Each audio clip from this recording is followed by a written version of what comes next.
Hello friends আসসালামু আলাইকুম। আমি নুসরাত জাহান। আজকে আমি তোমাদের শিখাবো how to automatic row number on MS in Bangla. অর্থাৎ আজকে আমি তোমাদের শিখাবো কিভাবে আমরা অটোমেটিকলি রো নাম্বার ইউজ করতে পারি এমএস এক্সেলের মধ্যে। তাহলে চলো এখন আমরা কাজটা করি। তো করার জন্য আমরা আমাদের এটাকে মিনিমাইজ করি। মিনিমাইজ করার পরে কাজটা করার জন্য আমরা আমাদের এমএস এক্সেলটা ওপেন করি। বেশ এমএস এক্সেলটা ওপেন করার পরে বিষয়টা করার জন্য এখন আমরা কি করব, তো কাজটা করার জন্য এখন আমি আমাদের প্রথমে আমি ধর একটা সেলে ক্লিক করলাম। বেশ সেলটার উপর ক্লিক করার পরে এখন এর উপর আমি ধর একটা লেখা লিখি। আমি ধর 1 লেখার পর পরের সেলে যাই, যাওয়ার পরে এখানে আমি লিখি 2। বেশ লেখার পরে এখন আমি কি করব, এখন আমি যখন লেখাগুলো লিখলাম, লেখার পর আমি এখান থেকে বাইরে ক্লিক করি।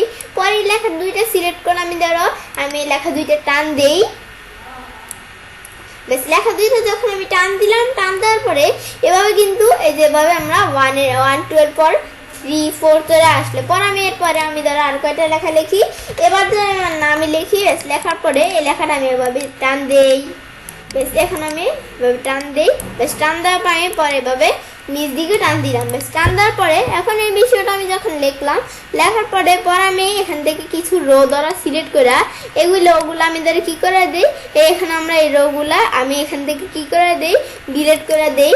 ডিলিট করলে কিন্তু এখন আমরা এই যে 1 2 এরপর 3 4 আমাদের লিবে মানে উল্টাপাল্টা ভাবে বিষয়টা চলে আসছে, সঠিকভাবে আসে না।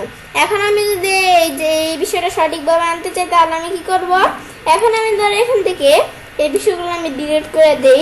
ডিলিট করার পরে আমরা এই শীটের মধ্যে আমি ধরি কি লিখি, আমাদের রো ফাংশন লিখতে হবে। আমি রো নামে যে ফাংশনটা আছে লেখার পর আমি টেপ চাপ দিয়ে এখন আমাদের লাস্ট ব্রেকেটটা দিয়ে আমি এন্টার দেই। বেশ এন্টার দেওয়ার পরে এখন কি চলে আসলো, এই যে আমরা এখান থেকে 1 চলে আসলো। তো অটোমেটিকলি 1 চলে আসার পরে এখন আমি যদি বাকিগুলো এভাবে টান দিই, টান দিলে কিন্তু বাকিগুলো চলে আসলো। পরে আমি ধর এখান থেকে একটা লেখা লিখি জাস্ট। লেখা লেখার পরে আমি বাইরে ক্লিক করি। পরের লেখাটা এভাবে আমি টান দিই। বেশ লেখাটা টান দেওয়ার পরে এখন আমি যদি কোনো সেল ডিলিট করি, এখন আমি যদি কোনো রো ডিলিট করি, এই যে ডিলিট দেই, অটোমেটিকলি কিন্তু এরপরে যে 1 2 3 4 অটোমেটিকলি এই যে আমাদের পরের নাম্বারগুলো এভাবে কিন্তু চলে আসছে।